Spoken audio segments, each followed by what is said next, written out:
আসসালামু আলাইকুম। ফাইনালি ২০২৬ বিশ্বকাপের গ্রুপ স্টেজে গ্রুপ চ্যাম্পিয়ন হয়ে ব্রাজিল ২০২৬ বিশ্বকাপের রাউন্ড অফ 32 তে গেল, যেখানে তারা একটু আগে সর্বশেষ ম্যাচটাতে স্কটল্যান্ডকে ৩-০ গোলে হারিয়েছে। তো আজকের এই ভিডিওতে আমি ওদেরকে প্রশ্নটা করতে চাই, যারা এই ব্রাজিলের এই টিমটার উপর ভরসা রাখছিলেন না, যারা বলেছিলেন গ্রুপ স্টেজ থেকে ব্রাজিল বাদ হয়ে যাবে, তাদেরকে একটু দেখতে চাই। প্লিজ আপনারা একটু কমেন্টস করেন, কমেন্টস করে বলেন যে ভাই আমি বলেছিলাম যে গ্রুপ স্টেজ থেকে ব্রাজিল বিদায় নেবে। প্লিজ একটু একটু কমেন্টস করেন ভাই। লাস্ট দুইটা ম্যাচ যে ব্রাজিল খেলছে, হ্যাঁ হয়তো বা ছোট টিমের এগেনস্টে খেলছে, কিন্তু ওদের এগেনস্টে ব্রাজিল যে ফুটবলটা খেলেছে, যে ব্র্যান্ডের ফুটবলটা খেলেছে, এটা থেকে কি মনে হয় যে আপনার ব্রাজিল ২০২৬ বিশ্বকাপের নকআউট স্টেজের রাউন্ড অফ 32-তে বাদ হয়ে যাবে? আপনার কি মনে হয় রাউন্ড অফ 32-তে হয়তো বা আপনার জাপান কিংবা আপনার এই জায়গাটাতে নেদারল্যান্ডসের এগেনস্টে খেলতে হইতে পারে? বিশেষ করে একটু আগের যে ম্যাচটা হয়েছে, ওই ম্যাচটা দেখার পরে কি আপনার এরকম মনে হয়? হ্যাঁ, আপনি হয়তো বলবেন যে ছোট টিম, ওদের এগেনস্টে বড় জয় পায় নাই, বাট ব্রাজিলের যে উন্নতির জায়গাটা সেটা তো আপনারা খেয়াল করতেছেন না ভাই। ব্রাজিল লাস্ট কিছু ম্যাচে আপনি যদি 6 থেকে 7টা ম্যাচ খেয়াল করেন বিশ্বকাপের আগে থেকে, ব্রাজিলের ম্যাচগুলোর দিকে যদি ফোকাস করেন, দেখবেন যে ব্রাজিলের পায়ে তেমন বেশি পরিমাণ বল থাকে না, বাট ওরা কিন্তু প্রেসিং ফুটবলটাতে অনেকটা উন্নতি করেছে।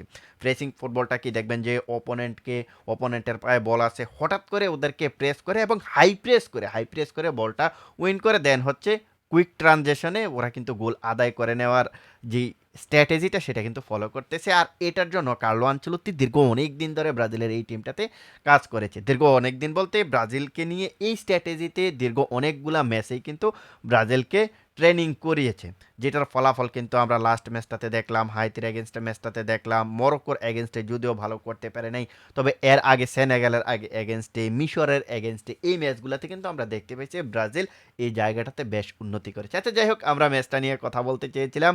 সো এই ম্যাচটাতে আমরা দেখতে পেয়েছি যে ভিনিসিয়াস জুনিয়রের জোড়া গোল এবং মাতিয়াস কুনার এক গোল, সেই সাথে রায়ানের অ্যাসিস্ট এবং ভাই বুনো গুইমারেসের জোড়া অ্যাসিস্ট, সব কিছু মিলিয়ে ব্রাজিল ৩-০ গোলে জয় পাইছে। আচ্ছা আমরা যদি এখন গোলগুলার কথা বলি, তাহলে ফার্স্ট গোলটাতে আপনি দেখতে পারবেন যে রায়ান যেই প্রেসটা করছে, ওইখান থেকে অপোনেন্টের যে ডিফেন্ডার, ও কিন্তু একটা মিস্টেক করে ফেলছে এবং ম্যাচটা লুজ করছে। পরবর্তীতে রায়ান বলটা উইন করে ভিনিসিয়াস জুনিয়রকে দিয়েছে এবং ওইখান থেকে গোলকিপারের সাথে 1-1 তারপর একটা কাটব্যাক করে গোল দিয়ে দিছে।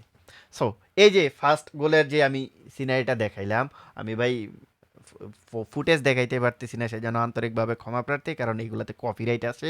আমি যে আপনাদেরকে ফার্স্ট গোলের সিনারিটার কথা বললাম, ওইখানে তো আপনি পিওর দেখতে পাইতেছেন ব্রাজিল হাই প্রেসে কতটা উন্নতি করেছে, অবশ্যই দেখতে পাইছেন। আপনি যদি ভিনিসিয়াস জুনিয়রের যদি দ্বিতীয় গোলটার কথা বলেন, যেটা বাতিল হয়েছে, ওইখানে দেখতে পারবেন ভিনিসিয়াস জুনিয়র হাই প্রেস করে বলটা উইন হয়েছে, দেন হচ্ছে একটা গোল দিছে, যদিও এটা গোলটা আপনার বাতিল হয়ে গেছে।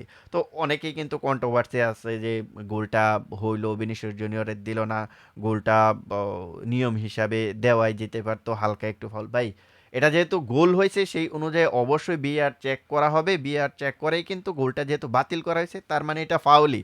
তো আমি যদি আপনাদেরকে যদি আরও একটু সহজভাবে বোঝাই, তাহলে কিন্তু দেখতে পারবেন যে ভিনিসিয়াস জুনিয়র যখন প্রেসটা করলো, তখন তার যে পাটা, ওই পাটা কিন্তু অপোনেন্টের পায়ে কিন্তু আগে লেগেছিল। বল বিনির পাটা যদি আগে বলে টাচ করতো, তাহলে কিন্তু এটা ফাউল ধরা হইতো না। সো ভিনিসিয়াস জুনিয়রের পায়ে না লেগে, যেহেতু আগে অপোনেন্টের পায়ে বিনির পাটা লেগে গেছে, ওই জন্যই কিন্তু এখানে একটা ফাউল ধরা হয়েছে। আর যদি গোলটা না হইতো, তাহলে তো ফাউল ধরা হইতোই না, বিআর চেক করেই কিন্তু ফাউল ধরা হয়েছে। সো এটা নিয়ে কোনো কন্ট্রোভার্সি নাই। ভিনিসিয়াস জুনিয়রের ওই গোলটা নিয়ে হয়তো ভিনিসিয়াস জুনিয়রের আফসোস থাকবে, বাট নিয়ম অনুযায়ী কিন্তু এটা গোল হয় না। আমরা যদি এখন ব্রাজিলের দ্বিতীয় গোলটার কথা বলি, যে গোলটা ভিনিসিয়াস জুনিয়র করেছে হেড দিয়ে, ওইখানে আপনি দেখতে পারবেন বুনো গুইমারেসের পিন পয়েন্ট একুরেট একটা ক্রস এবং সেইখান থেকে ভিনিসিয়াস জুনিয়রের বুম গোল। সো এরপরে আমরা কি মনে করেছিলাম ভিনিসিয়াস জুনিয়র হয়তো হ্যাটট্রিক করবে, এরপরে কিন্তু মামা শুরু করছে গোল মিস করা।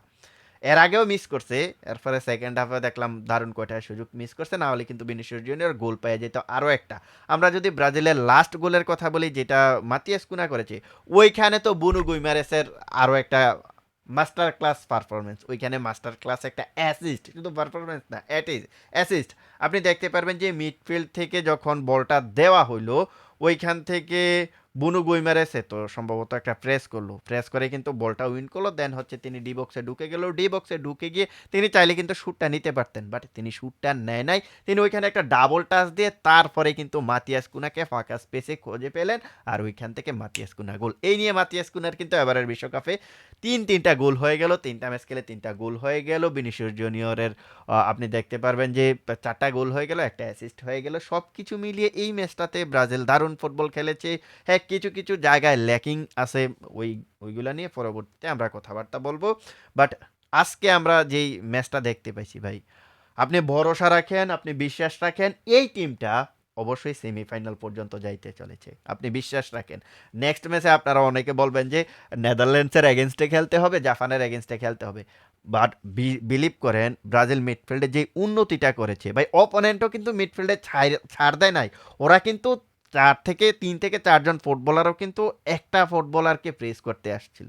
আপনারা যারা ম্যাচটা ভালো করে খেয়াল করছেন তারা কিন্তু দেখছেন। বাট এবারের মিডফিল্ড ব্রাজিলের ভাই, কার্লো আনচেলত্তি যে মিডফিল্ডটা সাজাইছে, সো এটা নিয়ে যদি কেউ ইনজুরি পিক না করে তাহলে কিন্তু এই মিডফিল্ডটা ব্রাজিলের বিশ্বকাপে বহুদূর যাবে, বহুদূর যাবে। সেমিফাইনাল পর্যন্ত এখন আপাতত আমি ব্রাজিলকে দেখতেছি যে ব্রাজিল সেমিফাইনাল পর্যন্ত যাইতে পারবে। তো সব কিছু মিলিয়ে আবার ভাই কথা বলো তো কথা বাড়ে, অ্যালিসনকে নিয়ে কথা বলা হয় নাই, দুইটা দারুণ সেভ দিছে, ব্রাজিল গোলে কনসিড করতে ওইখান থেকে দারুণ সেভ দিছে। আচ্ছা যাই হোক, আমরা পরবর্তীতে কারা কেমন ফুটবল খেলেছে এটা নিয়ে আমরা নেক্সট ভিডিওতে কথা বলবো। বাট আজকের এই ভিডিওতে আমরা বাস এতটুকুই বলার ট্রাই করলাম, ব্রাজিলের একটু ম্যাচ প্রিভিউটা নিয়ে, ম্যাচের যে টেকনিক্যাল পয়েন্টগুলো এগুলো নিয়ে একটু কথা বলার ট্রাই করলাম আর কি। পরবর্তীতে আরও বিস্তারিত ভিডিও আসবে, তো সেই ভিডিওগুলো দেখার আমন্ত্রণ জানিয়ে আজকের ভিডিওটা এখানে শেষ করতেছি। দ্যাটস ইট, আল্লাহ হাফেজ।